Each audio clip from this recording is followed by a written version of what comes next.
Assalamualaikum warahmatullahi wabarakatuh.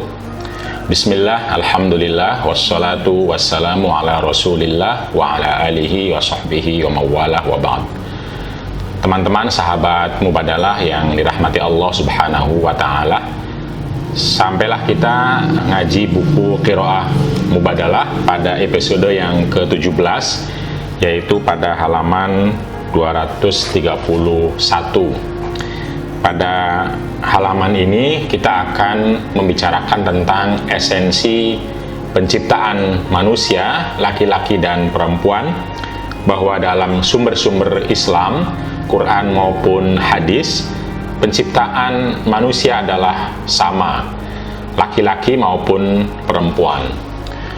Namun sayangnya, keyakinan yang cukup populer dan berkembang di kalangan masyarakat, termasuk masyarakat Muslim, justru ada semacam pandangan atau keyakinan bahwa perempuan itu tercipta dari tulang rusuk laki-laki.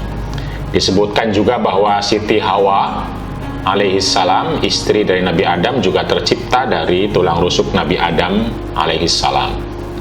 Keyakinan ini begitu populer di kalangan masyarakat, mengakar sedemikian rupa, sehingga ayat-ayat Al-Quran yang sesungguhnya sama sekali tidak eksplisit bicara demikian, kemudian ditafsirkan oleh beberapa ulama dengan kisah-kisah yang justru gamblang, justru terang benderang menganggap bahwa Siti Hawa diciptakan dari tulang rusuk Nabi Adam alaihissalam. Lalu dari keyakinan ini muncul keyakinan berikutnya dalam penjelasan-penjelasan para mungkin penceramah, ustadz-ustadzah, atau kalangan awam kita semua, bahwa Nabi Adam sebagai laki-laki lalu kemudian dianggap sebagai sumber utama. Artinya laki-laki lah sumber utama kehidupan, kesimpulannya. Lalu kemudian Siti Hawa yang dianggap sebagai perempuan dianggap sebagai bagian, jadi cabang. Dia cabang dari kehidupan. Kehidupan utamanya adalah laki-laki. Kehidupan awalnya adalah laki-laki. Kehidupan orisinalnya adalah laki-laki. Sementara perempuan adalah cabang dari, bagian dari, atau muncul dari laki-laki. Ini kemudian menyebar sedemikian rupa sehingga banyak peradaban, banyak pengetahuan, banyak kultur dan budaya menganggap sebagai perempuan adalah bukan manusia yang utuh, tapi dia manusia yang perlu dilengkapi oleh laki-laki, perlu dilindungi, dikuatkan, dan dia tidak bisa menjadi apa-apa tanpa laki-laki. Sementara laki-laki bisa mandiri, sendirian, dan seterusnya. Padahal ayat-ayat mengenai penciptaan manusia mengarah kepada semua manusia, laki-laki maupun perempuan. Tidak secara khusus bicara Adam, apalagi laki-laki. Ayat-ayat yang eksplisit seharusnya ini menjadi dasar, eksplisit tentang penciptaan manusia. Seharusnya dia menjadi dasar, lalu kemudian untuk memaknai ayat atau teks bahkan yang samar, yang metaforikal, yang bisa jadi berbicara soal simbol-simbol, bukan sebuah penciptaan yang sesungguhnya.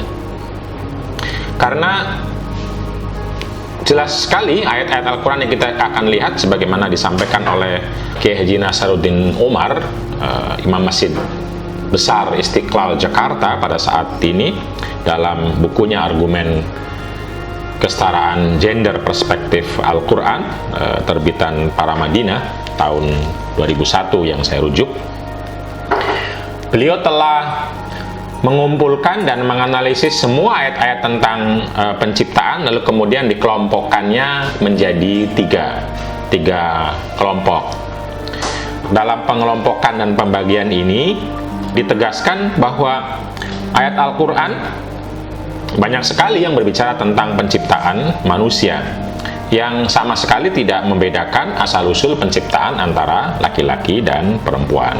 Kelompok pertama misalnya adalah bahwa Quran menyebutkan dalam ayat-ayat tertentu tentang penciptaan segala sesuatu termasuk manusia dari unsur air, yaitu kelompok ayat terdiri dari surat Al-Anbiya surat ke-21 ayat 30, lalu surat Al-An'am surat ke-6 ayat 99, lalu surat An-Nur surat ke-24 ayat 45, Al-Furqan 25 ayat ke-54. Ayat-ayat ini menunjukkan bahwa manusia sebagai bagian alam yang lain, atau ini kan alam itu selain Allah, dan manusia adalah bagian dari alam. Itu kata ayat-ayat ini, manusia memiliki unsur air di dalamnya, sehingga tidak mungkin hidup tanpa unsur tersebut. Jadi manusia tercipta dari unsur air. Ada unsur air di dalam manusia. Di antara keempat ayat itu yang paling tegas adalah surat Al-Furqan ayat ke-54. Wa huwallazi khalaqa minal ma'i basharan faja'alahu nasaban wa sihra wa kana rabbuka qadira. Wa huwa, dan dialah Allah Subhanahu wa taala yang telah menciptakan manusia dari unsur air. Menciptakan manusia, lelaki maupun perempuan, unsurnya sama, yaitu air, atau ada unsur airnya. Lalu dia, Allah, menjadikan manusia itu memiliki keturunan dan hubungan kekeluargaan, dan Tuhanmu itu adalah Maha Kuasa. Jadi sejak Adam dan Hawa, Nabi Adam dan Siti Hawa, itu manusia terdiri dari unsur air, dan seterusnya sampai kepada kita. Dalam tubuh kita ini ada unsur air, diciptakan dari unsur air. Ini jelas sekali, tegas sekali, tanpa membedakan laki-laki maupun perempuan. Berbeda halnya dari ketiga ayat pertama yang mengungkapkan mengenai segala sesuatu. Surat Al-Furqan dalam ayat 54 ini menggunakan kata al-bashar.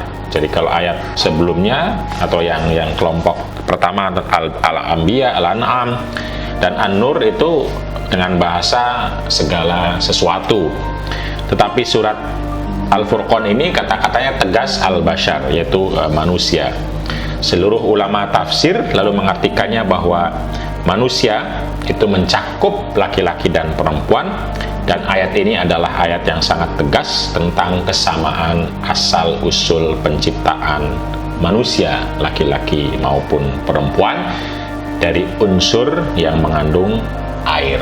Ayat ini berlaku umum tentu saja, dan harusnya menjadi pondasi dan dasar untuk menjelaskan, menegaskan tentang kesamaan unsur penciptaan manusia, laki-laki maupun perempuan, tanpa memandang perbedaan ras, suku, agama maupun jenis kelamin. Yang kedua, kelompok yang kedua menurut pandangan Kiai Haji Nasruddin Umar ini adalah ayat-ayat yang berbicara mengenai penciptaan manusia dari unsur tanah. Ada banyak ayat lalu menegaskan bahwa manusia tercipta dari unsur tanah di samping unsur air tadi. Yang di antara ayat-ayat ini ada menggunakan ungkapan penciptaan manusia, yaitu al-insan, seperti surat Ar-Rahman ayat ke-14, Al-Hijr ayat 26 dan ayat 28 sampai 29, begitupun Al-Mu'minun ayat 12.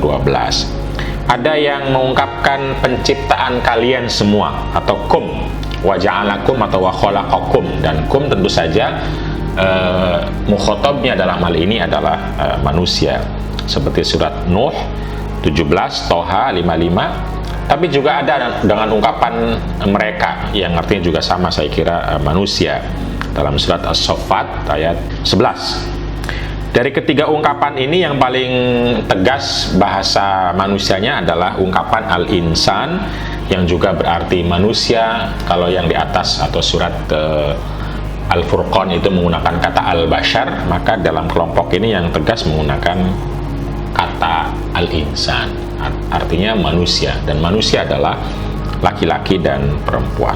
Dalam surat Al-Mu'minun ayat 12 disebutkan walaqad khalaqnal insana min sulalatin min tin. Ini ayat yang tegas, jelas, harusnya menjadi pondasi dasar ketika bicara penciptaan. Itu bukan soal perempuan dari laki-laki, tetapi semua manusia tercipta dari tin atau sulalatin min tin, dari unsur-unsur atau dari saripati tanah. Walaqad khalaqnal insana min sulalatin min tin. Dan sesungguhnya kami, kata Allah Subhanahu wa taala, telah menciptakan manusia dari saripati yang berasal dari tanah. Beberapa penafsir menganggap ini soal penciptaan manusia pertama, yaitu Nabi Adam dan Siti Hawa. Tentu saja dua-duanya, tidak salah satunya. Tetapi juga ini bisa dimaknai oleh beberapa penafsir lain bahwa kata sulalatin min tin artinya adalah bahwa manusia yang tercipta dari unsur-unsur saripati yang ada dalam tanah.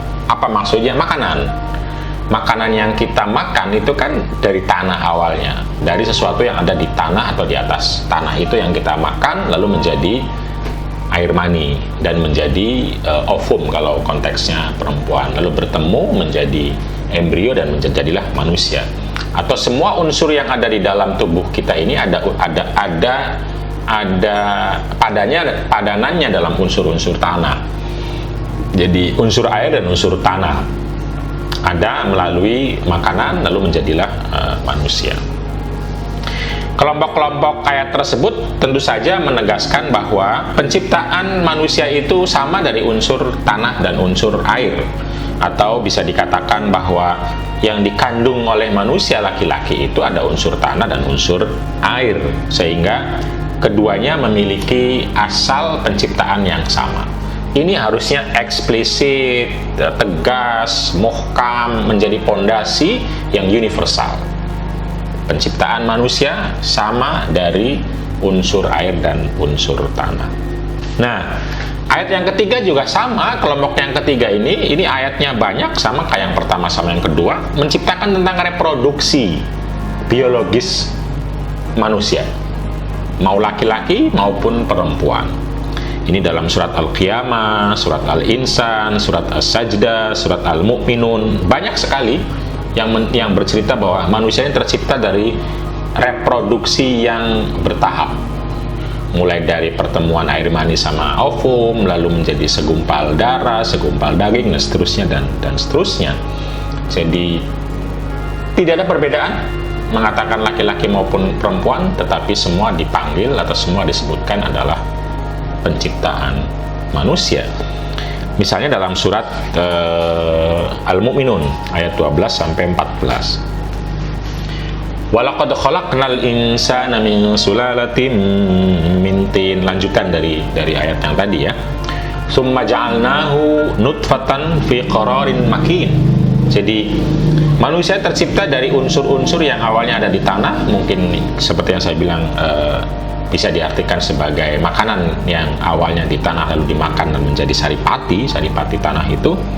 Summa ja'alnahu nutfatan fi qararin makin.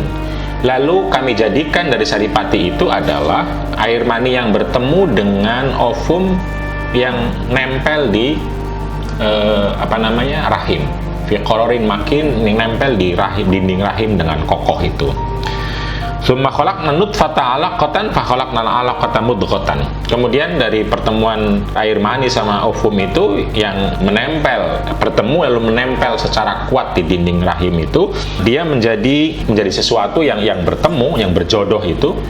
Lalu kemudian fa khalaqnal 'alaqata mudghatan. Kemudian setelah berjodoh dan menggantung itu dia menjadi segumpal daging. Fa khalaqnal mudghata 'idhaman fa kasawna 'idhama lahma. Kemudian dari segumpal daging itulah muncul tulang-tulang, dan dari tulang-tulang itu lalu kemudian juga segumpal darah mudghatan, segumpal darah.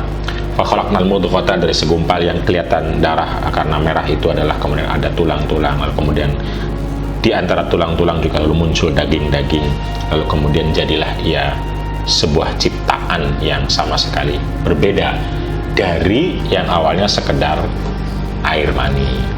Fatabarakallahu ahsanul khaliqin. Maka maha suci Allah pencipta segala kebaikan. Nah, Yang ingin ditegaskan mengenai pengelompokan ayat ini yang disampaikan oleh Pak Nasaruddin Umar adalah saya ingin menegaskan tentang tentu saja kemanusiaan laki-laki dan perempuan yang asalnya adalah sama. Semua ayat ini berbicara mengenai model penciptaan manusia, unsur air, unsur tanah, dan juga termasuk dalam konteks ini reproduksi, proses reproduksi manusia. Al-Quran bicara tentang manusia, tidak secara khusus bicara secara laki-laki, dan karena itu tidak menafikan perempuan, baik dalam hal bicara tentang penciptaan dari unsur air, unsur tanah, yang apalagi yang sekarang yang kasat mata yaitu reproduksi manusia. Semuanya tidak ada satupun bukti yang mengatakan laki-laki diciptakan secara berbeda dari perempuan atau perempuan diciptakan dari laki-laki. Mau laki-laki mau perempuan penciptaannya sama dari pertemuan air mani atau sperma dengan ovum atau indung telur dari perempuan, sama persis. Ini pernyataan-pernyataan yang sangat eksplisit dari ayat tersebut yang seharusnya menjadi sumber dasar sebagai sesuatu yang muhkam. Bahkan tidak ada ayat yang implisit pun bicara tentang penciptaan perempuan dari laki-laki, tidak ada.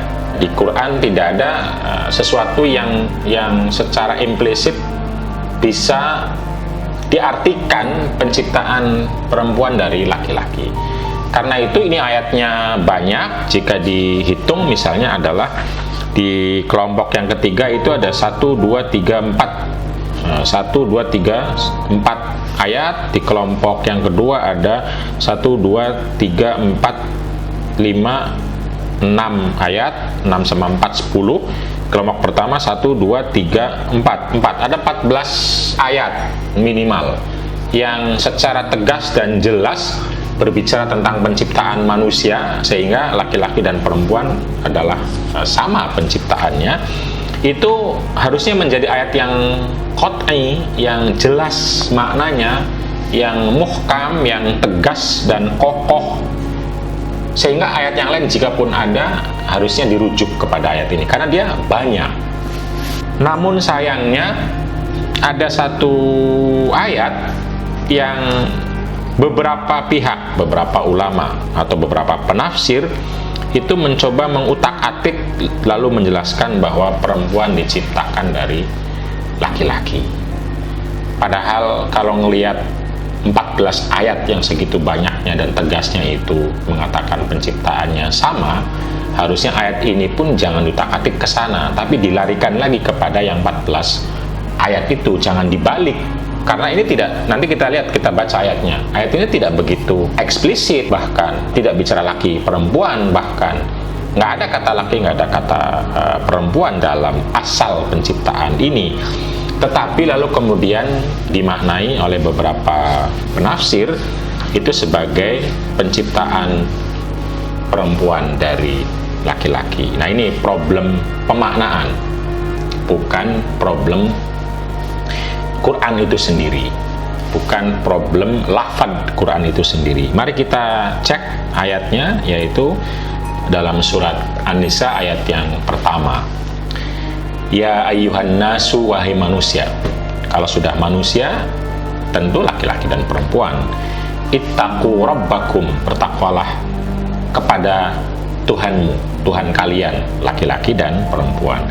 Alladzi khalaqakum, yang menciptakan kalian semua. Lihat, pertama menggunakan kata bahasa manusia, yang ketiga mengatakan menciptakan kalian semua.